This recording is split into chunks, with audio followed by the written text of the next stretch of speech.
Welcome. It's Antho, broker associate with Bullock Real Estate Services. In a previous video, I laid out the facts of NAR's recent settlement. These changes are anticipated to take effect in July 2024. In this video, I'm going to share with you how the system has worked in the past so you can better understand how the proposed changes will affect the current system moving forward. So in residential real estate, it has been a long-established practice for listing agents who represent the seller to offer compensation to agents who find a buyer. By publicly offering compensation to cooperating brokers, a seller in effect has all agents who access the MLS working for them to find a buyer, not just the one agent they have employed to list the property. This gives the home the most exposure, and the seller gets the best possible chance to sell their home for the highest price.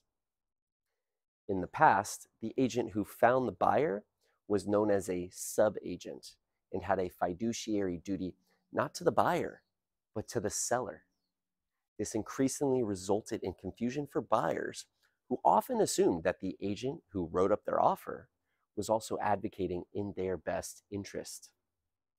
The first step in addressing this issue came in the late 80s when California amended its disclosure laws and required agents and their clients to sign documents explicitly stating who was representing who. By the mid-90s, sub-agency was largely replaced with a buyer's agency compensation model, a system that ensured buyers would be represented by their own agent who had a legal duty to act in the buyer's best interests, and this at no direct cost to the buyer.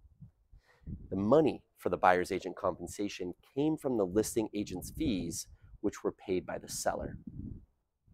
This change was a continuation of the cooperating broker principle, where agents helped each other find buyers for listings, but importantly, it did ensure that the agent represented the buyer. So until recently, this model was considered to be in the public's best interest, and it created a level playing field among buyers and sellers, where each could receive professional representation. To be clear, the amount of commission given to the listing and buyer's agents has always been negotiable by law, just as it says in bold capital letters at the top of every applicable contract. Under the old arrangement, compensation for the cooperating broker could be as little as $1 and still comply with MLS rules.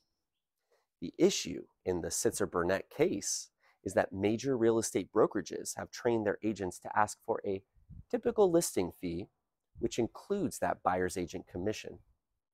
And sellers claim that the influence of these dominant brokerages in the residential housing market has thus kept the typical commission rate for buyer's agents higher than it otherwise would be.